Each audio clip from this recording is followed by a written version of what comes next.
I still have the original file. Priya_strategy_v1.docx. Timestamped the 14th of September 2023, 11:47 p.m. I wonder sometimes if that's why I saved it, because some part of me already knew. That sounds like hindsight. It isn't. I was 34 years old, and 4 years into a job I thought I understood.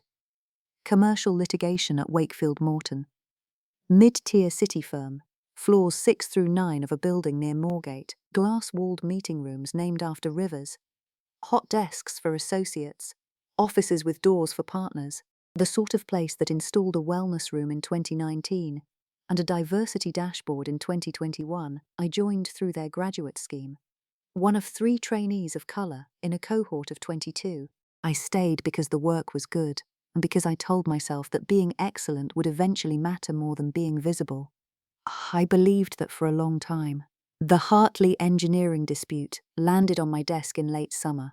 A supplier contract gone wrong, liability unclear, the client panicking. I was assigned to support James Thornton, a partner who had been at the firm longer than I had been qualified.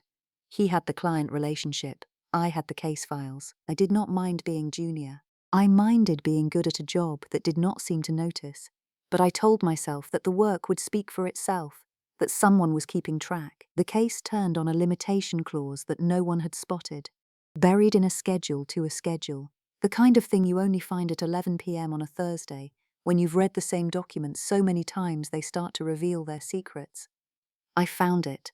I built a strategy around it, and I walked James through it the following Monday morning. He nodded, asked me to write it up properly. I did. 16 pages, fully cited, with a recommended approach for the client meeting. I was thorough. I was always thorough. He presented it that afternoon, without me in the room. I told myself it was normal. Partners front client meetings. Associates prepare the work. That's how it works. Then my name stopped appearing on the correspondence. Small things at first.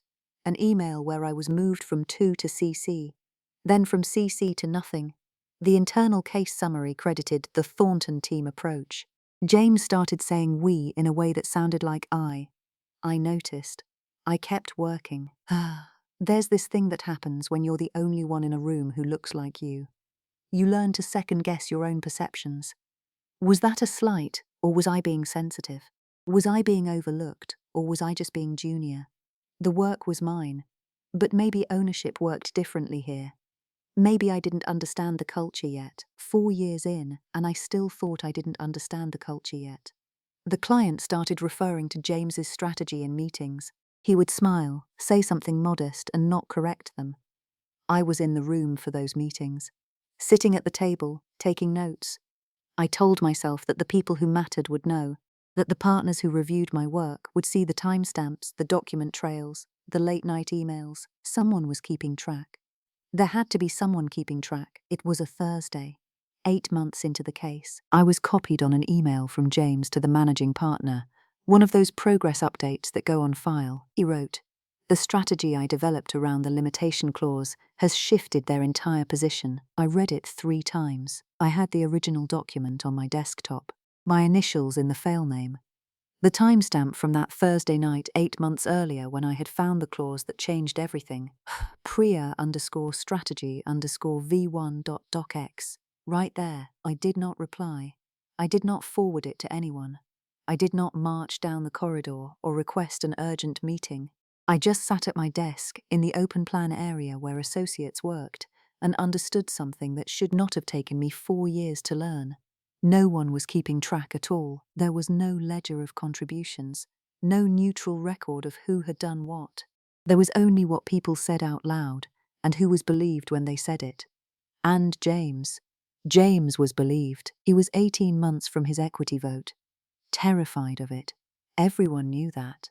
The Hartley client was the difference between making partner and being managed out at 53. He did not set out to take credit. He simply stopped correcting people when they assumed, and I had made it so easy for him. I had done the work quietly. I had stayed in my lane. I had trusted the system to notice. I requested a meeting with James. Casual, in his office, door open. I asked about attribution. I was careful. I used words like visibility and recognition in the file. I had rehearsed it. He told me that credit was shared in teams and that I was being a bit literal about something that did not really matter. He said this with a small smile, as if I had made a social error that he was generously overlooking. I went to HR. I brought documentation, the original files, the timestamps, the email chains showing the progression from my desk to his name. They thanked me for raising it. They said they would look into the culture around recognition. They said the word culture a lot. They did not say the word theft. My next review, 6 weeks later, mentioned difficulty with collaborative dynamics. I did not make a scene. I did not send all staff emails or take anything public. I applied elsewhere, quietly, and left 7 months later for a firm that paid less and promised nothing. On my last day, someone from HR stopped me in the corridor to say they were sorry to see me go. She said the firm was on a journey with diversity. I thanked her and did not say what I was thinking. Hartley Engineering renewed their contract with Wakefield Morton. James made equity partner the following year. I heard about it through LinkedIn, his face smiling out of an announcement I had not asked to see. I sometimes wonder if he thinks about it, the strategy he developed, the approach he pioneered. I don't think he does. That's not cruelty. That's just how it works when the system is designed to forget certain kinds of contributions. I used to think the system failed me. It didn't. It worked exactly as designed. It just wasn't designed with me in mind. The diversity reports, the mentorship schemes, the careful photographs on the graduate recruitment website showing faces that looked like mine. They were about presence, not power. They were about who was in the room, not who was heard in the room. I learned that being excellent is not the same as being visible. That doing the work is not the same as owning the work. That someone is keeping track is a story we tell ourselves so we can keep going. I do not know if I would do anything differently. I know that I stopped expecting the work to speak for itself. I still have the file.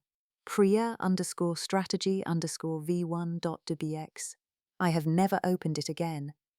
But I have also never deleted it. The last time I checked, my name was still on it, but no one has opened it since I left.